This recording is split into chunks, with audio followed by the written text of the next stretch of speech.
Hello, everyone. Happy Boxing Day. I hope you had a nice Christmas. And yes, I still have a cold, so if I do a lot of jump cuts in this video, I managed to get through, I think, the last one without a ton of jump cuts, but any minute now I'm expecting to like sneeze or something. Um, but anyway, I wanted to tell you, because I was talking about it in the last video, I wanted to talk about stupid things I've done to try and get out of my hometown before I became an exotic dancer. The most stupid thing I ever did, which by the title you already know. Um, I wanted to try and get into the military. And for those of you who are friends of mine who are in the military or have been in the military, and I have a lot of friends who've been in the military, um, yes, I realize this was massively stupid. I really do. Um, I I knew it was stupid at the time. I probably didn't realize how stupid until, as the years have passed, I kind of realized just how dumb I was being. But I was really, really desperate, and I had I'd kind of run through all my better options.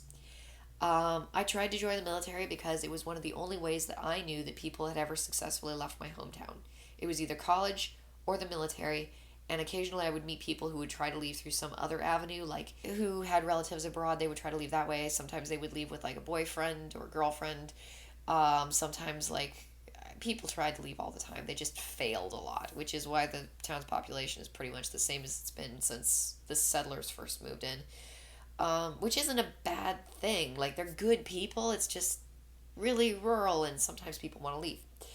So I was trying to leave, and you know, I had some very crazy ideas about how to do that. I was physically not in the best of shape, and I've kind of avoided up until now talking about why I was so sick all the time. And I realized after this last video, dancing around the issue is not going to make it any better, so I might as well just come out with it. Um, I had asthma, which I've mentioned in other videos. I had a stupid, silly little illness that shouldn't have been as big of a deal as it was. Like, who actually thinks asthma is a big deal? Except if you don't treat it properly and it gets out of control and you have a severe case, it kills people. It totally kills people, which is one of the annoying things. Like, I meet lots of people, like, even to this day, who tell me asthma is not a real condition.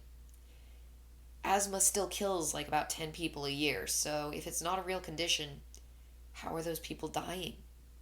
Like, they're actually dying. Like, there actually are dead people. I met a guy who was actually widowed by a girl. Like, he was married to a woman who had asthma, and she died. And he was pretty broken up about it, which is understandable because they were like in their early 20s. It kills people, and I can totally understand how it killed someone in my hometown, because I mean, people in my hometown didn't believe that asthma was a real thing. So when you have an asthma problem, like, nobody's going to believe you, and certainly nobody believed me. And I met other people with asthma problems who didn't seem to be handling it particularly well.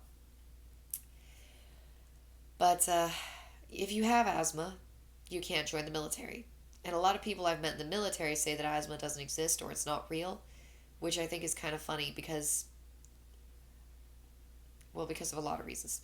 First of all, asthma is one of those diseases that's overdiagnosed. So a lot of people are told they have asthma who don't actually have asthma, and then they're given inhalers and sent back out into the world like, here, this will solve your problems.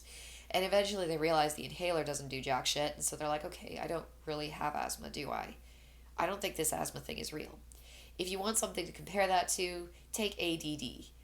When I was a kid, maybe not so much now, but I hear sometimes that it's actually worse these days than when I was a kid. Everybody and their brother is getting prescribed like medication for ADD. So they're getting diagnosed with ADD, and they're being given Ritalin for it. And I was diagnosed with ADD as a kid, and I was given Ritalin for it. I don't I don't have ADD at all. Like, I don't have anything close to ADD. But they couldn't figure out what's wrong with me, so they were like, well, maybe she has ADD. Let's give her Ritalin. That's a great idea because, every kid needs a little bit of Ritalin in their life to just make things better. Um, But yeah, I mean, after that, when people would be like, I don't think ADD is a real thing, I kind of looked at it and was like, well, I can understand where you're coming from. I got diagnosed with ADD, and clearly I don't have it, so what is this thing supposed to be? And I have finally met a guy who had a brother with ADD, and he's like, believe it or no, it is a real thing. My brother totally has it. And that's got to be really annoying for people who actually do have ADD, because everybody just looks at it and says, well, it's fake, right? It's not real. It doesn't actually exist. Like, everybody's been diagnosed with it and they don't actually have it, so it must not be real. Asthma, as it turns out, it comes in two forms. It's either genetic or acquired, and you can acquire it by living in filthy living conditions. Lots of dust, lots of smog, lots of filth can sometimes do it. Um, you can also acquire it genetically, and my family has a long and colorful history of interesting autoimmune problems that we just kind of live with because, you know, sometimes life sucks a little bit. My father's autoimmune problems nearly killed him before I was born. He was engaged to my mother, I think. I think it was when they were engaged, and he had a really bad flare up, and he nearly died.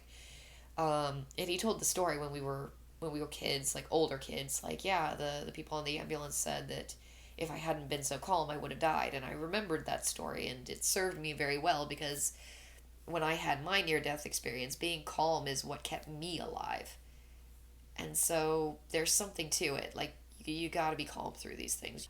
I had this idea that I could somehow mask my symptoms enough to get into the military, which isn't a very good idea because once you're in the military, if you do actually successfully mask your symptoms, then you're putting everybody around you in danger because the moment something bad happens and your symptoms flare up, it's like, well, you're fucking useless. What the hell are we gonna do with you? You're dead weight. It's not. It was a very stupid idea, and I really didn't take that into account until later. But again, I was like 20 years old. I was a fucking idiot. You know, try to forgive me if you can. I was also a very desperate idiot. I learned how to mask my symptoms in late grade school, early middle school. The wheeze, the characteristic wheezing sound, um, you can hide that. I don't recommend you try. Like, don't do what I did. I was being stupid, and I was also being told all the time that it was imaginary. Um, if you breathe very slowly and you don't breathe as deeply as you could breathe, you can get the air in without causing the wheeze. If you breathe down as deep as you can breathe, those little smaller airways in your lungs, those are where the wheeze is coming from. So the wheeze will sound up if you breathe too fast or if you breathe too deep. So if you're trying to hide the symptoms of a flare up, which I was constantly trying to hide the symptoms of a flare up because I was deeply ashamed of it because I was being told it was all my imagination, um, that's how you do it. And so I was like, well, all I have to do to get into the military is mask my symptoms long enough to get all the way through basic. So I have to meet all the physical requirements for basic before I get into basic. Because once I'm there, I'm going to have to actively actively keep up with everybody else, but I'm also going to have to mask the symptoms of my illness. I'll be confused, I'll be very fatigued, I'll be making unusual noises. I have to mask the unusual noises, I have to work through the fatigue, and I'm also going to have to work through the confusion. But it's the only fucking way that I can think of to get out of this shithole I'm in, so I'm gonna try it. So I looked for the most undemanding branch of the military that I could find. Like, just some branch of the military that was really, really. They weren't expecting a whole lot of you physically. There was, of course, the Air Force. But I think it was either the Air Force. I was looking at the National Guard too. Like I was trying to find like just the lowest tier of physical requirements that I could find, and I wasn't anywhere close to meeting up to those physical requirements. Like not even close to meeting the physical requirements that you need to get into into the military because my body was so wrecked up. But it was like I had gotten out of high school at that point, and I had been out of high school for 2 years. And in those 2 years, when I wasn't in high school and I wasn't doing stupid stuff to myself, um, I started feeling better. And I thought, well, I had never expected that. Like, I never expected that I would recover from the things that had happened to me in high school. But I started getting a little bit of energy back. I was able to, I remember I was able to fly. I was able to climb up a flight of stairs. And climbing up a flight of stairs felt like some sort of insane Superman miracle thing. Like, I climbed up a flight of stairs and I could still breathe after I got up the flight of stairs. And I remember just looking at myself like, holy shit, this is superhuman. This is more than I ever thought I would be able to do. This is more than I've ever been able to accomplish before. This is incredible. This must be what healthy people feel like. Wow. And so, like, I realized there was a faint possibility that I might be able to recover somewhat. And if I was recovering, then maybe I would be able to do some of the activities that I hadn't been able to do in the past, like running. For those of you who don't know much about asthma, asthma attacks are triggered by different types of stimuli. Cold air is a notorious one. So if you have asthma and you live somewhere where it gets cold in the winter, you step outside and you start breathing that cold air and it just hits you in the face, and all of a sudden your lungs get irritated and they start swelling because they feel like they've been exposed to some sort of irritant. You might not feel that way. It might be a beautiful, brisk day, but it doesn't matter. Your lungs are being an asshole. So your lungs start swelling shut. The kind of the same way that anaphylaxis works. Anaphylaxis works in your throat, your airway that has been exposed to like a substance. So peanuts, shellfish. I'm allergic to cantaloupe. Um, the area of your throat that's been exposed to that particular substance will start to react as though it's been exposed to a poison or an irritant. It will start swelling, and then you can't breathe because this part of your throat is swollen. With asthma, it happens down here in the lungs. They're exposed to an irritant like cold air. It hits you in the face, and suddenly your lungs are like, oh, you know what? This is irritating, and they start swelling. They also start producing mucus to coat the lungs and protect it from whatever, poison gas you've been breathing lately, you crazy person, you. And it creates the characteristic wheeze, because if you have enough swelling in the passageway and you've got enough mucus coating that swelling, then you create like a little teeny whistle. It's almost like playing your very own clarinet inside your lungs. It's not as fun as it sounds. But yeah, cold air can do it.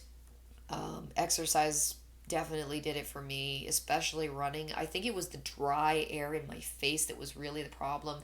And when I say in my face, I mean that it was going into my nose and down into my lungs, or in through my mouth and down into my lungs.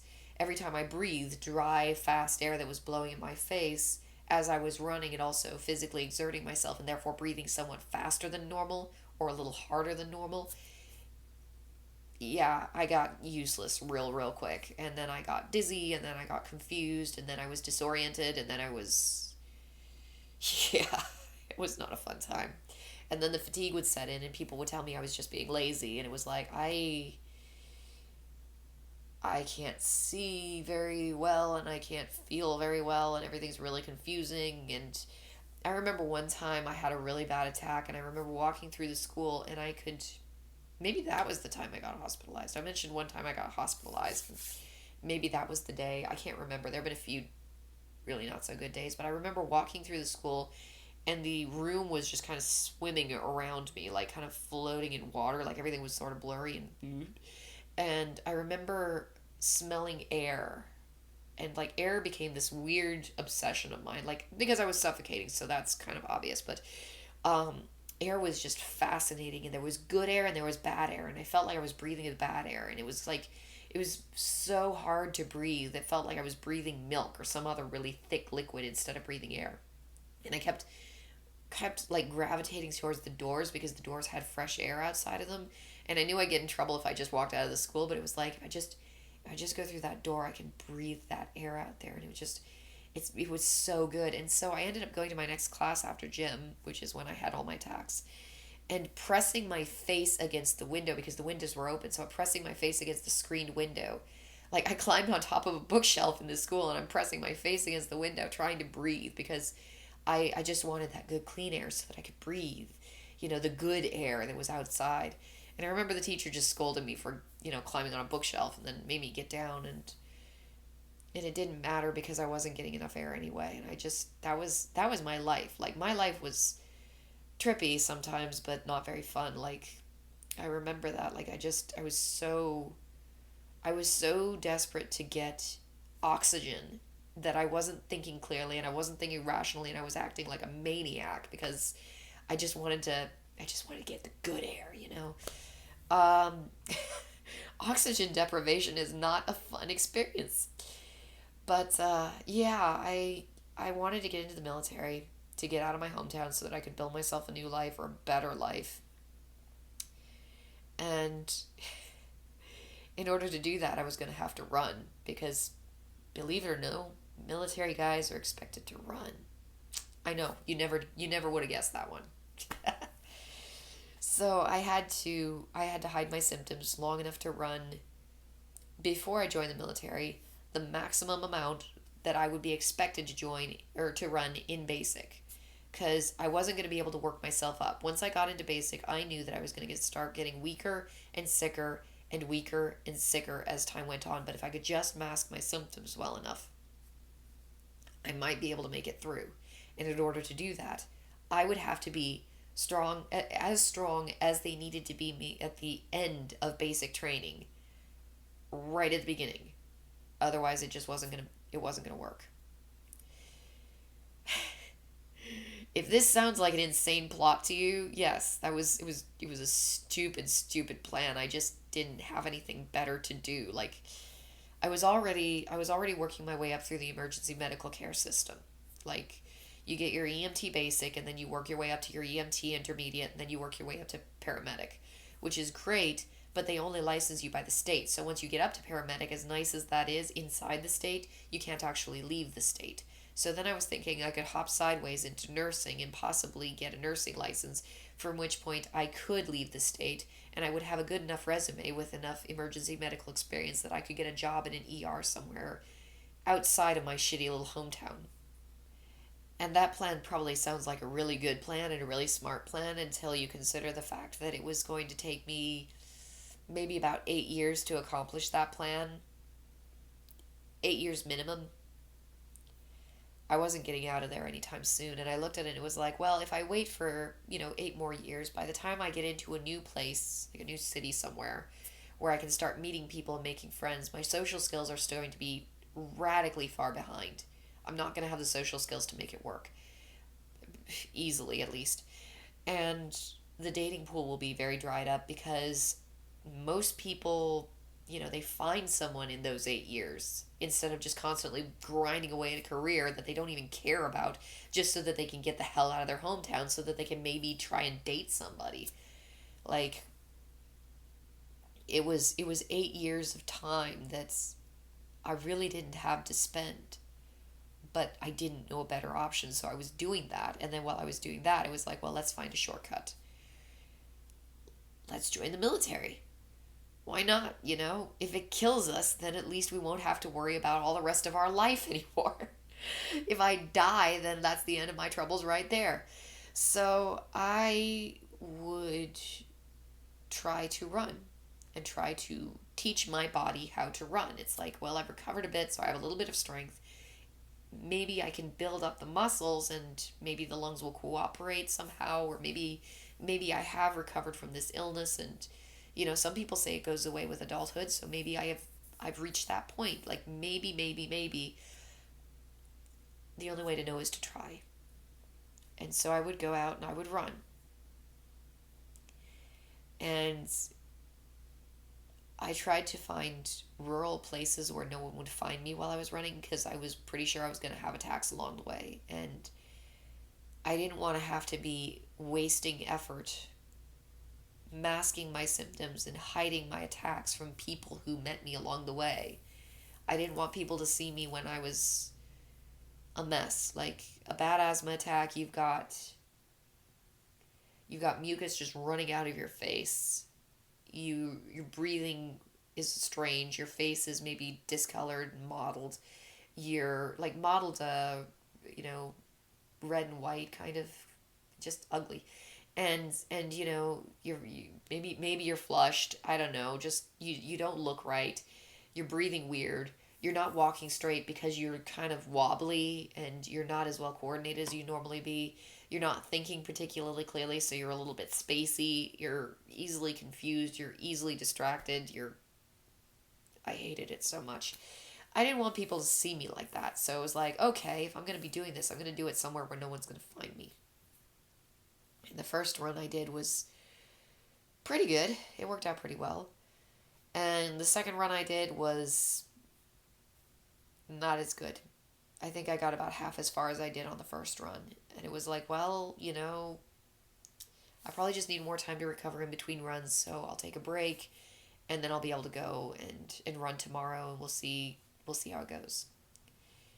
And the next run I did, it was when I was in the little tiny town where I was working on the ambulance. And there was a highway that went out into the middle of nowhere, and there were no street lights along. It was just this dark, empty highway. And I drove over to a parking lot that was near the entrance to the highway, and I started running down the highway.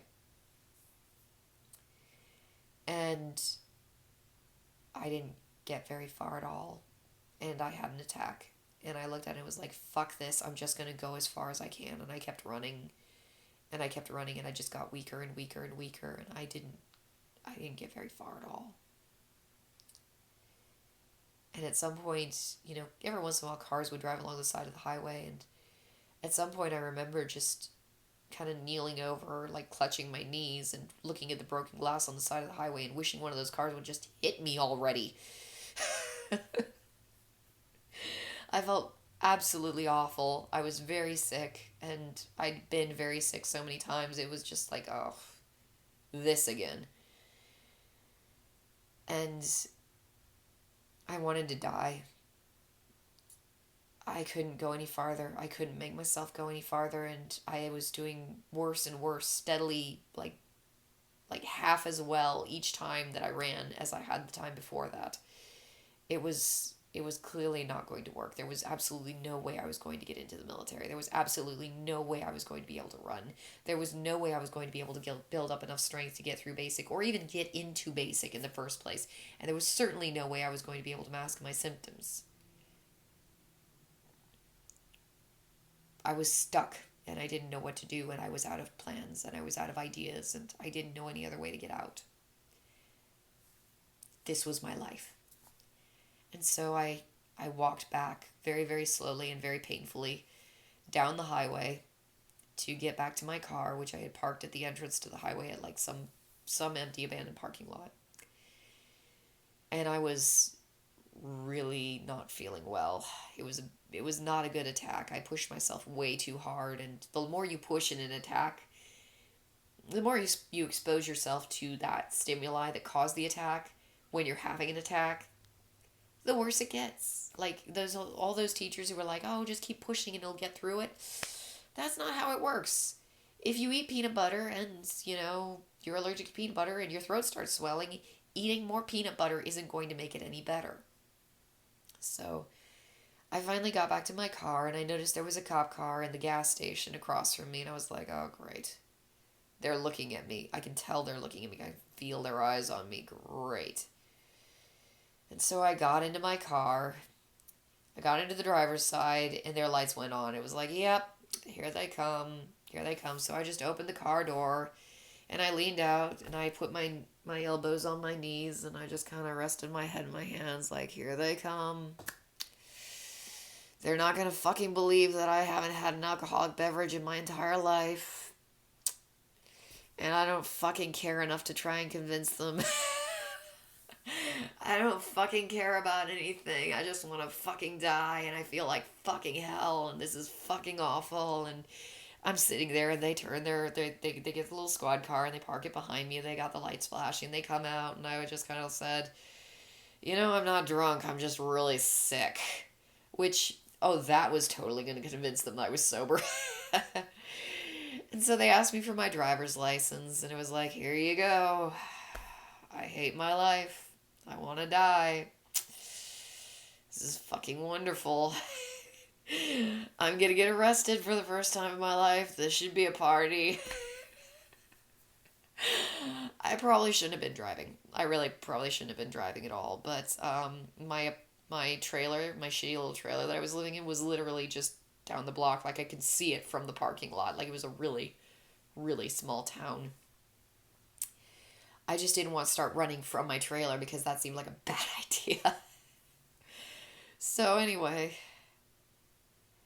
yeah, they took my driver's license and they were like putting it into their books or whatever, and all of a sudden one of their pagers, one of their, yeah, pagers went off, and they started talking on the pagers, and the next thing you know, they threw my driver's license back at me. Like they didn't throw it, but they handed it back to me in a hurry. They were like, where are you going? I was like, my trailer, it's that one right there. They were like, okay, drive safe and don't do this again. I was like, okay.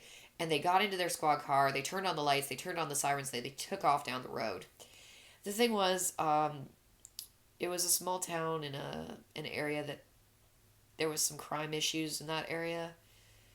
Um, it was sort of really close to an Indian reservation, and not a nice Indian reservation. And like I remember when I first moved into my shitty trailer, you couldn't lock the door from the inside. And there was a girl just like 5 minutes down the road from me who got beaten to death with a baseball bat. And I couldn't lock the door when I was inside my apartment or my trailer that I was living in. So it was like, well, if they're gonna kill me, I guess they're gonna kill me. Like, I wasn't exactly suicidal when I was younger, but I didn't have a whole hell of a lot to live for, and I knew it. So anyway, I looked at it and was like, well, at least I didn't get arrested. And I started up my car and I drove back to my trailer. And I honestly was beyond the point of giving a fuck. Like, if I got arrested, I wouldn't care. If I didn't get arrested, I wouldn't care. If they did arrest me, I'd be like, please just check my blood alcohol levels. Do a blood test, do a breathalyzer, do whatever the hell you want to do. Take a hair sample, find out just how much alcohol I've got in my system, and then we'll talk. They probably would have just assumed I was on some sort of drug like marijuana, which I don't smoke, or, some sort of pill, which I don't take. But, they would have assumed something. Anyway, I got home and I lay down in bed. I had a futon, so I didn't really have a bed, but I lay down and I cried a lot. And I just wondered what the hell I was going to do with myself because I didn't know how to get out of my situation. And I cried until I fell asleep. And then I woke up the next morning for work when my alarm went off. And I felt like shit because I'd had a really bad asthma attack the night before and I was tired and I was really, really just,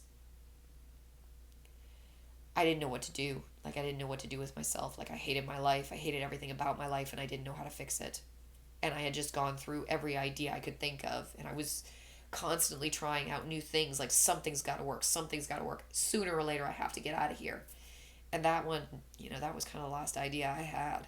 Like, that was a long stretch. Hide your symptoms and join the military. Yeah, totally, that's gonna work out. But I mean, what else could I do? I didn't have any other ideas for what else I could do. So that was it.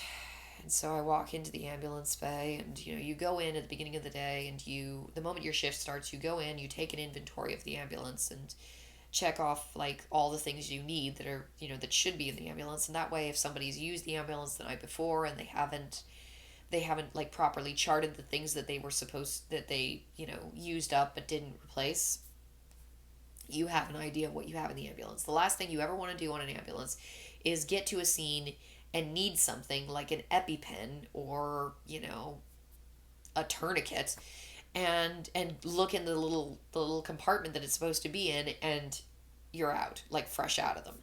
So I at the very beginning of my shift, I would always go in and I would do a little check mark, checklist of all the things we needed in the ambulance, and I make sure that there was enough gas, and I make sure the oxygen levels were good. That was the job. So I went in and I opened the door, and the door opened this way, so that way. I step in, I turn around to close the door, and my boss was standing directly behind the door. I just about jumped out of my skin. And my boss on the ambulance he was a good boss. He was a really good boss. He was a very smart man, very big man, which, I mean, everybody was big compared to me, but he was tall and he was quite overweight. And he had seen a lot in his life, so he was nobody's fool. And, I closed the door and he looks at me, he's like, so I heard about what was it? It was like some of my friends on the police force told me about what happened last night. And I was just like, okay. He's like, I wasn't drunk, and so I didn't give a shit. And if he arrested me for being drunk and trying to drive drunk when I wasn't trying to drive drunk, then I wasn't gonna care. It wasn't gonna affect me like, oh, I feel really guilty for this stupid thing I did. I mean, I already felt as bad as I could possibly feel. I don't think he could have done much worse. It was like, it was, I didn't care. And so he just looks at me, he's like, I heard about what you did last night or about what happened last night. I was just like, okay. And he's like, you're very lucky. And I'm sitting there like, how the fuck am I lucky? You know, I I'm failing to do any of the things I want to do in life. And I'm crawling along through years of my life. It's been 2 years since I graduated high school. I wanted to leave then, and now I'm here, and I'm just getting through day by day, week by week. Months are crawling by, and I hate my life, and I hate everything about my life. I hate the fact that I don't have friends. I hate the fact that I can't find anybody I'm attracted to date. I hate the fact that I can't pursue any of my dreams because I don't have any means by which to pursue them. I hate everything, and you're telling me I'm lucky. Dude, really? And I'm thinking all of this inside my head. In the meantime, I'm just like, okay. And my boss is like, I can't remember what he said after that. Like, you're going to need to be careful or something like that. Or you need to be careful. And I was just kind of like, I was just so over it. And I probably looked really hungover because I probably was like not alcoholic, but not alcohol hangover, but asthma attack hangover. I felt like crap, and I was really tired because I was physically very exhausted because oxygen deprivation is tiring. And God, I'll never forget that conversation. Like he was I wish I could describe it. Like, it was just so perfect in a way. Like, there was just so much humor to the misunderstanding that was happening at that moment. Because he was looking at me with this, like, I know what you did. I totally know what you were up to last night. And I'm looking at him like, you have no idea what I was up to last night. And I'm so beyond the point where I can give a fuck anymore. And he's like, you need to be careful. And it was like, be careful doing what? What could I possibly do better than this shit? Like, be careful how? How should I be careful? I've given up trying to join the military because clearly that was a stupid plan. And I don't have any other stupid plans, so it's not like I need to worry about being careful. I can just drudge my way through the rest of my life like this, hating every second of it and crawling along. And, it's not like I can get myself into a whole hell of a lot of trouble that way. I'll probably just kill myself one of these days because that seems like the most likely outcome of all the different scenarios that I've lined up for myself for my future. It's like become a crazy cat lady and die in my parents' basement, kill myself. One of these two things eventually is going to happen. And if you guys at this moment are thinking that I'm making light of suicide, please don't think that. It's really a horrible thing. It's just, I'm being honest with you. That was what I thought was going to happen. Like, there was a there was a good period of years in my life where death seemed like a really, really nice. God, I am squeaky. It's a cold. I hate having colds. Um, Death seemed like a really, really nice solution to all my problems, and I'm really, really, really grateful that I didn't kill myself because now I like my life. Matter of fact, I love my life, which is a great advertisement for not killing yourself because I'm alive right now, and thank God I actually feel pretty happy with the way things turned out. And I definitely never saw any of this coming. Like this life right here, this house, those kids, that husband, I never saw any of that happening. I never saw any of this happening to me. Never in my wildest dreams. But at the time, like I said, didn't see any of this happening. And I didn't know any other way out. And so it was a really dark point in my life. But that conversation, I mean, you got to find the humor in the worst points. Like if you don't have humor when things are shitty, you're half screwed. You know, it's just the shitty never goes away when you're in shit, like in deep shit. It just keeps coming. Like, oh, great, look, here's more shit that I have to deal with. If you don't have any kind of humor to handle that, it's going to be a long road. So, like, that conversation with my boss is just, it's golden. Like, it's this. I think we had just finished painting the ambulance yellow because one of the people on the ambulance wanted to get it painted because the paint was faded, and so they picked yellow of all the crazy colors. And so it was like this cheerful, sunshiny yellow. I actually really hate yellow ambulance, but I have this memory of that whole place just being so bright and yellow and cheerful and happy at just that moment because it was so hilarious talking with my boss and having these two completely separate parallel conversations with the same words, totally different meanings. Like it was just, I mean, you hear about those conversations and they're ridiculously fun, especially if you know that you're having one of them at that time. You know, he's talking to me about my problem with alcohol and I'm talking to him like I just don't care because I don't have a problem with alcohol. I have a lot of other problems, but that ain't one of them. Um, I have 99 problems, but drinking is not one.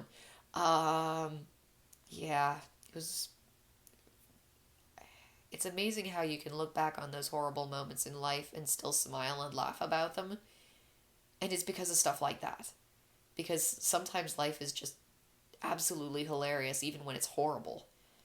And those little teeny rays of sunshine, they make it all so much worth it. So much more worth it. Like, when life is shitty, you just don't want to deal with it. But when ridiculous and humorous things like that conversation happen, and again, my boss was not he was not a dumb man. Like he'd gone out and he'd done some heavy drinking himself when he was young, and he knew what it was about. And he probably heard from the people, from those cops or from some other cops that one of his ambulance employees had gotten picked up and was about to get a DUI, and then they got called off on something. And like he probably, he knew what that was like. He was young once, but he wasn't me. And I don't drink. Ever. Unless it's like a tablespoon of Kahlua in my hot chocolate, because sometimes I've done that. Like after the abortion, it was like, fuck it, I'm gonna do that because seriously, hemorrhage, transfusion, give me a fucking drink. Anyway, I will talk to you guys later. Again, if I haven't said it already, I think I did. Happy Boxing Day, and I hope you all had a wonderful Christmas. And I hope you guys have a happy New Year's as well. Talk to you guys later.